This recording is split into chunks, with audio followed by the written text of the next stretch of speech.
Hello, third grade violin people. If you are watching this, that means that hopefully you are still practicing your instrument. I know you have the time to do it.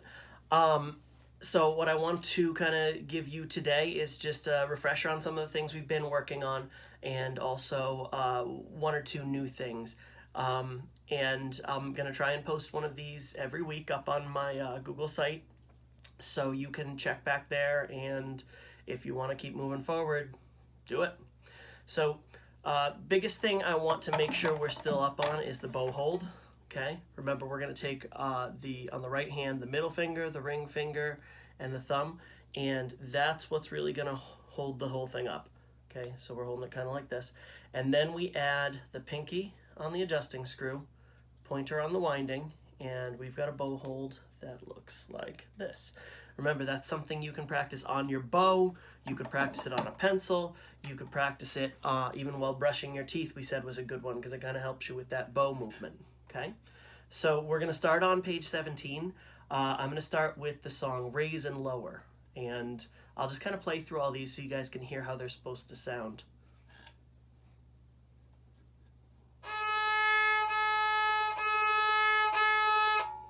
Rest, rest, rest.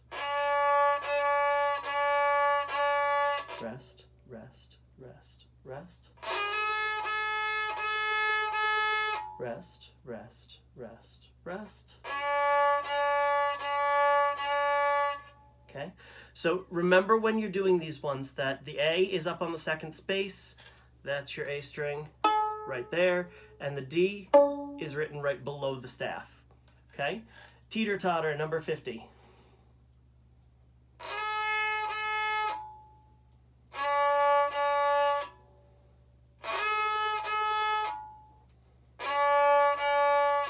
Okay, number 51, mirror image. This is the one that has 3 quarter notes and then a rest. So we kind of have to freeze almost and start with, we're going to go down, down, and freeze. And then we're going to start the next one with up, down, up.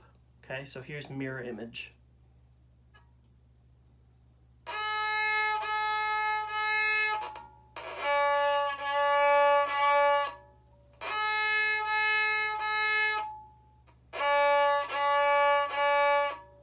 And you guys can see that when I'm switching between the strings, all I'm doing is just leaning it a little bit so that I can kind of balance the bow on whatever string I'm about to play on. All right, strand of DNA. This is the one with the bow lift. When we see that bow lift, it looks like an apostrophe. It means that we've just played like a down bow, and instead of going an up bow, what we're going to do is we're going to lift the bow, move it back without making any sound, and usually play another down bow after that. So here's number 52, a strand of DNA, and we're still on page 17.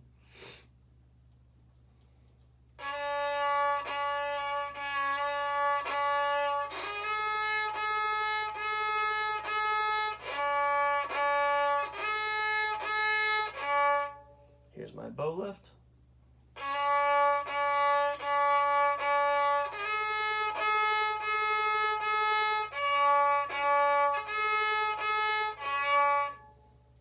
All right, and the last one on 17 is Olympic Challenge.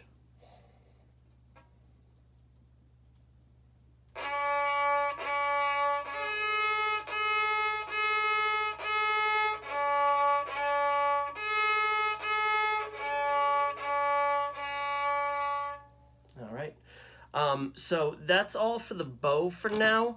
I'm going to have you guys also do a little bit of work on pages 8 and 9. 2 of those songs we've already done. Number 18 on page 8 is Morning Dance.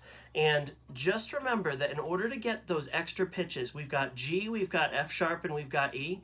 What we're going to do is we're going to hold the left hand down on the D string. When we push it down on any one of your 3 pieces of tape, you're making the string shorter, you're making it ring a little bit higher. So when we play this open, we've got D. Okay, when we put our first finger on the first piece of tape, it makes the sound a little higher. We've got an E. 2 fingers is F sharp. 3 fingers is G. Now, page 8 gives you most of the notes, but just quick refresher, if they want you to play this G, that 3-finger one. They're going to have it on the second line. F sharp right here is going to be on the first space, and then E will be on the bottom line. And then a couple of the examples do have that open D, which you play just by not pushing down anything. And we're going to do all these pizzicato, so we're plucking instead of bowing.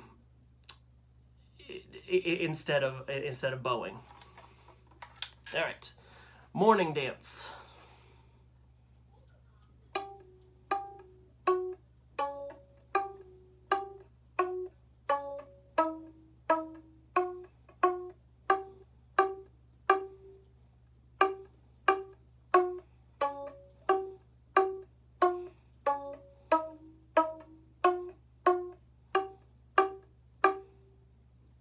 Okay, and then rolling along.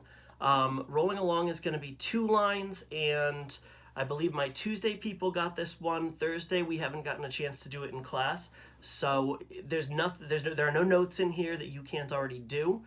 Just do your best with it.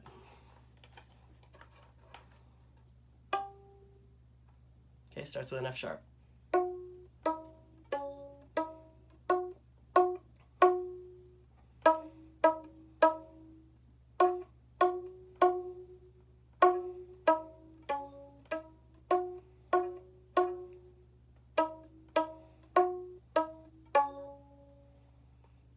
All right, so that's semi-new to some of you. The other one I'm going to give you is on the next page, page 9. It's called Seminole Chant. And I'll just play that through for you once. I'm going to start with G. And you're going to notice that as we go further, they're going to take away more and more notes. They kind of expect you to be able to read. If it shows up on the second line, you know it's G, even if it doesn't have a G printed in the middle of it. And since we haven't added a ton of other notes, we want to really get used to kind of seeing those and knowing them. Here's Seminole Chant.